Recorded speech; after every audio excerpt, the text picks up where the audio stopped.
नमस्कार साथियों, स्वागत है आप सभी का। मैं पंकज डोभाल। यदि आपने अभी तक हमारे चैनल को सब्सक्राइब नहीं किया तो सबसे पहले सब्सक्राइब कर लीजिएगा ताकि आने वाले वीडियो का सबसे पहले नोटिफिकेशन आपको मिल सके।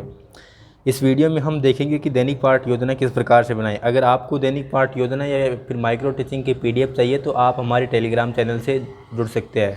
आप हमें इंस्टाग्राम पर भी फॉलो कर सकते हैं, जिनकी ID डिस्क्रिप्शन में दी गई है। इस वीडियो में हम देखेंगे BA BEd BSc BEd या फिर BEd या फिर BSTC के अंतर्गत जो दैनिक पाठ योजना बनानी होती है वो किस प्रकार से हम बनाएंगे। सबसे पहले आपको टिक करना है प्रथम वर्ष है या फिर द्वितीय वर्ष है, उसके बाद सत्र भरना है, उसके बाद छात्र अध्यापक नाम, छात्र अध्यापिका का नाम, पिता का नाम, इसके बाद शिक्षण विषय प्रकरण और शिक्षक विद्यालय का नाम। इसके बाद आपको लेसन प्लान इसके अंदर बनाने हैं। तो सबसे पहले पेज आता है प्रमाण पत्र का। इसके अंदर आपको कुछ भी नहीं भरना है। ये प्रभारी प्राध्यापक जिस विद्यालय में आप ट्रेनिंग के लिए जाओगे वहाँ पे आपको यहाँ पे वो भर के देगा और हस्ताक्षर करके देगा। इसके अंदर आपको लेसन प्लान बनाने पड़ेंगे। तो सबसे पहले मैं आपको एक लेसन प्लान बता देता हूँ, उसके अनुसार आप और भी लेसन प्लान बना लेना। और हमारे चैनल पर काफ़ी सारे वीडियो है तो वहाँ देखकर भी आप दूसरे लेसन प्लान बना सकते हैं।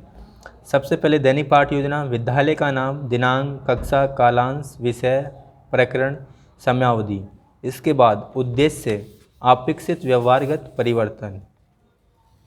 ज्ञानात्मक, छात्र खाद्य पदार्थों का प्रत्यास्मरण कर सकेंगे, छात्र खाद्य पदार्थों का प्रत्याभिज्ञान कर सकेंगे। अवरोध, छात्र खाद्य पदार्थों की व्याख्या कर सकेंगे, छात्र खाद्य पदार्थों को समझ सकेंगे। ज्ञानोपयोग, छात्र खाद्य पदार्थों से संबंधित ज्ञान का प्रयोग उच्च अध्ययन में कर सकेंगे, छात्र खाद्य पदार्थों से प्राप्त ज्ञान का दैनिक जीवन की नवीन परिस्थितियों में उपयोग कर सकेंगे।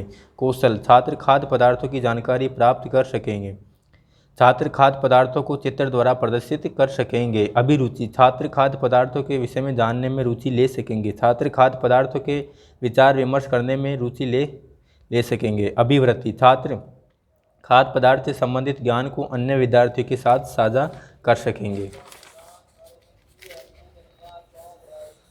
सहायक सामग्री, चौक, रंगीन चौक, डस्टर, लपेट फलक, संकेतक, ये सहायक सामग्री है। पूर्व ज्ञान, विद्यार्थी खाद्य पदार्थों के बारे में सामान्य जानकारी रखते हैं। प्रस्तावना प्रश्न। क्रम संख्या, छात्र अध्यापक क्रिया, विद्यार्थी क्रिया। जीवों के कितने प्रकार होते हैं? 2 प्रकार। जीवों के इन 2 प्रकारों के नाम बताइए। सजीव तथा निर्जीव। सजीवों को जीवन व्यापन हेतु किसकी आवश्यकता होती है? भोजन या फिर खाद्य पदार्थ की। भोजन हेतु प्राणी किस पर निर्भर रहता है? पेड़ पौधों पर। पेड़ पौधों से हमें खाद्य पदार्थ किस प्रकार प्राप्त होते हैं? तो ये हो जाएगा आपका समस्यात्मक प्रश्न। इसके बाद उद्देश्य कथन। अच्छा तो बच्चों, आज हम खाद्य पदार्थों के बारे में विस्तार से अध्ययन करेंगे। शिक्षण बिंदु, छात्र अध्यापक क्रिया, विद्यार्थी क्रिया, विधि प्रविधि, श्यामपट्ट सार। सबसे पहले शिक्षण बिंदु लाने के लिए 3 विकासात्मक प्रश्न करने होंगे। कार्य करने हेतु किसकी आवश्यकता होती है? ऊर्जा की। ऊर्जा किससे प्राप्त होती है? भोजन एवं खाद्य पदार्थ से। खाद्य पदार्थ के बारे में आप क्या जानते हैं? निरुत्तर। ये विधि हो जाएगी प्रश्नोत्तर विधि। इसके बाद छात्र अध्यापक कथन आएगा और शिक्षण बिंदु निकल के आ जाएगा खाद्य पदार्थ। हम प्रतिदिन अपने भोजन में विभिन्न खाद्य पदार्थों का सेवन करते हैं। भारत के विभिन्न राज्यों में भिन्न भिन्न खाद्य पदार्थ उपयोग में लाए जाते हैं। खाद्य पदार्थ तैयार करने में 2 या 2 से अधिक पदार्थों या संगठनों की आवश्यकता होती है। जैसे हमें सब्जी बनाने हेतु कच्ची सब्जियां, नमक, मसाला, तेल आदि की जरूरत होती है। विद्यार्थी ध्यानपूर्वक सुनेंगे एवं देखेंगे व्याख्यान विधि। और ये जो श्यामपट्ट पर लिखा हुआ आपको श्यामपट्ट पर लिखना होगा। बोध प्रश्न। हम भोजन में किनका सेवन करते हैं? खाद्य पदार्थों का। खाद्य पदार्थ तैयार में किसकी आवश्यकता होती है? संगठनों की। ये विधि हो जाएगी प्रश्नोत्तर विधि। इसके बाद अगला शिक्षण बिंदु लाने के लिए भी हमें 3 विकासात्मक प्रश्न करने होंगे। अनाज हमें कहाँ से प्राप्त होता है? पादपों द्वारा। पादपों द्वारा हमें और कौन से खाद्य पदार्थ प्राप्त होते हैं? फल व सब्जियाँ। इसके अतिरिक्त खाद्य सामग्री के स्रोत कौन कौन से हैं? निरुत्तर। तो ये विधि हो जाएगी प्रश्नोत्तर विधि। इसके बाद अगला टॉपिक हमारा निकल के आ जाएगा खाद्य सामग्री के स्रोत। छात्र अध्यापक कथन। भोजन हेतु पादप एवं जंतु 2 मुख्य स्रोत हैं। पौधे विभिन्न खाद्य संगठनों जैसे अन्न, सब्जी तथा फल इत्यादि के स्रोत है। इनसे गेहूँ, मक्का, दालें, सब्जियां, फल जैसे आम, केला, शर्करा, मसाले, तेल व स्फूर्ति पेय आदि प्राप्त होते हैं। जंतुओं से हमें दूध, मांस, अंडे तथा अन्य जांतव उत्पाद प्राप्त होते हैं। गाय, बकरी तथा भैंस दूध देने वाले सामान्य पशु है। विद्यार्थी ध्यानपूर्वक देखेंगे एवं सुनेंगे। तो ये व्याख्यान विधि हो जाएगी और ये जो श्यामपट्ट पर लिखा हुआ है वो आपको श्यामपट्ट पर लिखना है। इसके बाद 2 बोध प्रश्न करने होंगे। खाद्य सामग्री के मुख्य स्रोत कौन कौन से हैं? पादप व जंतु। दूध मांस आदि किनसे प्राप्त होते हैं? जंतुओं से। प्रश्नोत्तर विधि। विकासात्मक प्रश्न। अगला शिक्षण बिंदु के लिए हमें 3 विकासात्मक प्रश्न करने होंगे। शरीर को ऊर्जा किससे प्राप्त होती है? भोजन से। हमारे भोजन का प्रमुख स्रोत क्या है? पौधे। हम पौधों के किन भागों का खाद्य पदार्थों के रूप में उपयोग करते हैं? निरुत्तर। ये प्रश्नोत्तर विधि हो जाएगी।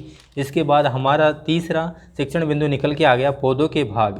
छात्र अध्यापक कथन। हम पत्तियां वाली अनेक सब्जियां खाते हैं। कुछ पौधों के फलों को भोजन के रूप में खाते हैं। हम जड़, तना तो कभी पुष्प भी भोजन के रूप में उपयोग करते हैं। कुछ पौधों के 2 या 2 से अधिक भाग खाने योग्य होते हैं। उदाहरण के लिए सरसों के बीज से तेल प्राप्त होता है एवं इनकी पत्तियों का उपयोग सब्जी बनाने के लिए किया जाता है। विद्यार्थी ध्यानपूर्वक सुनेंगे एवं देखेंगे। व्याख्यान विधि।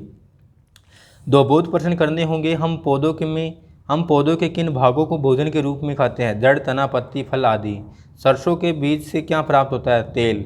ये हो जाएगी प्रश्नोत्तर विधि। इसके बाद 5 मूल्यांकन प्रश्न करने हैं। जंतुओं से प्राप्त होने वाली खाद्य सामग्री है दूध, अंडा, मांस, उपयुक्त सभी।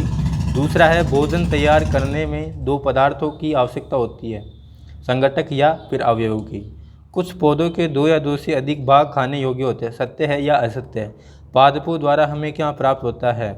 सब्जी बनाने हेतु किन पदार्थों की आवश्यकता होती है?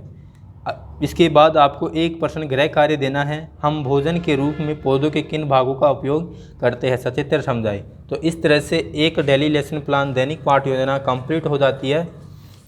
और अगर आपको डेली लेसन प्लान संबंधी कोई भी समस्या है तो आप हमें कमेंट कर पूछ सकते हैं। और यदि आपको डेली लेसन प्लान की PDF चाहिए तो आप हमारे टेलीग्राम चैनल से जुड़ सकते हैं। धन्यवाद। जय हिंद, जय भारत।